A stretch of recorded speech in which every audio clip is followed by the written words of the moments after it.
I gotta stop the music for this. Did you know Honey's terms of service make it so you can't sue them with a class action? I'm gonna look that up myself right now. I don't believe you.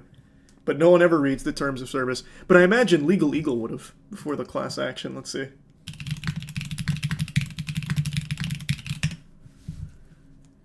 Let's look at the Join Honey terms of use. Though I don't think you... Let's just assume it's there for a second. Does that protect you? Would that even actually protect you? I don't think so. Wasn't there a ruling not too long ago that said, like, no one reads the terms of service, so you really can't put in legally binding shit like that? I vaguely recall that being a actual court ruling.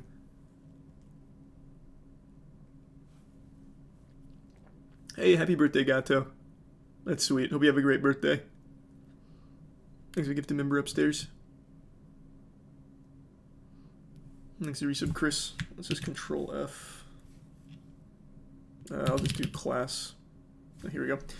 This agreement contains 1. An arbitration provision, 2. A waiver of rights to bring a class action lawsuit against us, and 3. A release by you of claims for damage against us that may arise out of your use of the service to the greatest extent permitted by applicable law. By using the service, you agree to these provisions. Their lawyers are good. They've got the Sharingan out. How could they have seen a potential class action coming? Damn. They stopped us before we even started.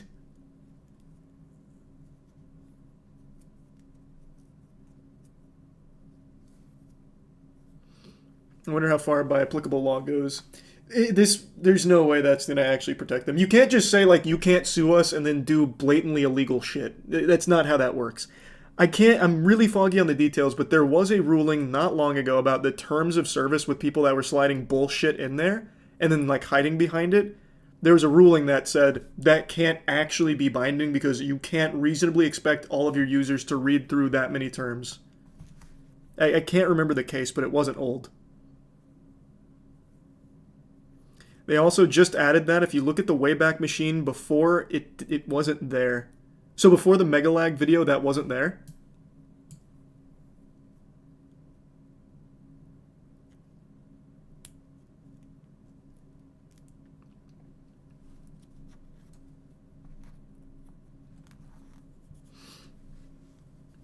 Yeah, I can check it in a minute. There's a couple other instances of class action being mentioned, though. Let's see what else.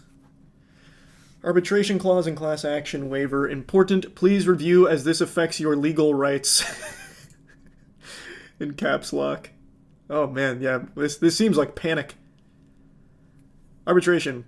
You agree that all disputes between you and us, whether or not such dispute involves a third party with regard to your relationship with us, including without limitation dispute related to this agreement, your use of the service and or rights of privacy and or publicity, will be resolved by binding individual arbitration under the American Arbitration Association's rules for arbitration of consumer-related disputes, and you and we hereby expressly waive trial by jury. Why would you want that? I'm sure the jury would side with you guys. I don't know why it's screaming at me, though. Oh, wait. Here comes a threat of their own. Provided, however, that to the extent that you may have... Provided, however... that to the extent that you have in any manner violated or threatened to violate our intellectual property rights, we may seek injunctive or other appropriate relief in any state or federal court in the state of California. Discovery and rights to appeal in arbitration are generally more limited than in a lawsuit, and other rights that you and we would have in court may not be available in arbitration. Now they're tossing their big meat around.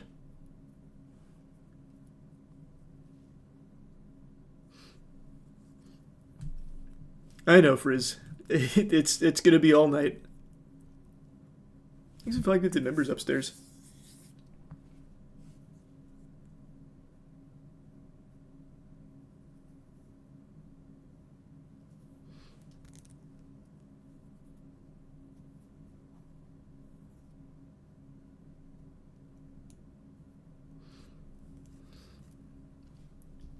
That sounds like a good piece of reading during the inevitable jury case. Let's not get carried away. This should be a slam dunk case. You would think if common sense would prevail. But it doesn't necessarily mean it's actually going to go to a jury. I'd be very surprised if it did, I'll be honest. I don't even think class actions can. Have they ever?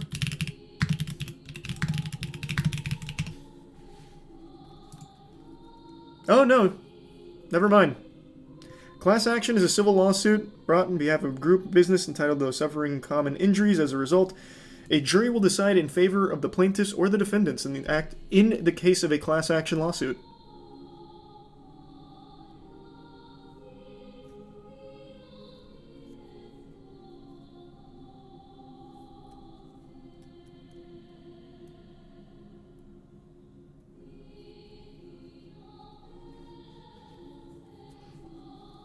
Very interesting.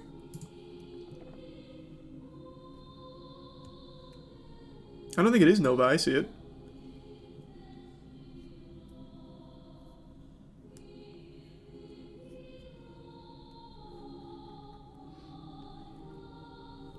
Just check the Wayback Machine. They didn't add it after the video dropped. They have had that statement in their terms of service since at least June of 2024. Then it was debunked. Even still, though, the presence of it being here, I don't think changes the law. I think they can still be held liable.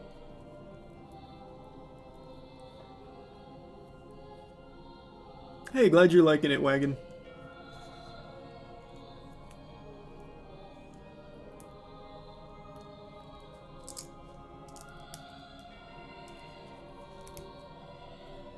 That's interesting.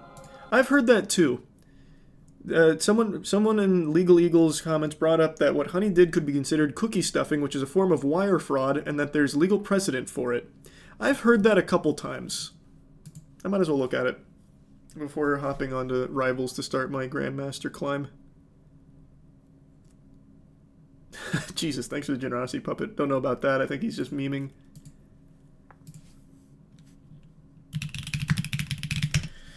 Let's see. So cookie stuffing is legitimately a real term. It is a real thing that they have cracked down on. Deceptive tactic in affiliate marketing. It is considered fraudulent. But what is the legal precedent? Because I think it is the textbook definition of cookie stuffing what Honey was doing. So it's been considered a form of wire fraud, and in 2006, eBay collaborated with the Federal Bureau of Investigation in a sting operation targeting top affiliate marketers. So it looks like in 2006, there was a big case with it. Sean Hogan, eBay's largest affiliate marketer, was found to have engaged in cookie stuffing. His strategy involved modifying his website to load resources from eBay servers, thereby setting affiliate cookies on users' browsers. The technique falsely attributed subsequent eBay purchases to Hogan's site. Despite Hogan making over $28 million through eBay's affiliate commissions, it was determined that Hogan's activities did not contribute any substantial revenue to eBay. In the subsequent legal proceedings, Hogan pleaded guilty to a single wire fraud charge, leading to a 5-month federal prison sentence and a $25,000 fine. Okay, he got off pretty easy. There's another case as well. Also, eBay affiliate marketing, Brian Dunning. Similar tactics with cookie stuffing during 2006 to 2007. So there is a legal precedent set. They don't like it, but it's not harshly punished either. Thanks, you sub killer.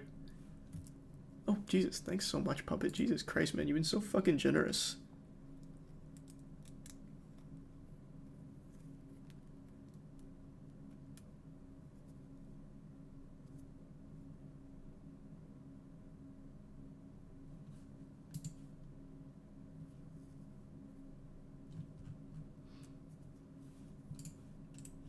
How interesting. Like I said, this should be a slam dunk case. I really think it should be pretty open and shut. They have a ton of money, though, so it'll probably get hairy.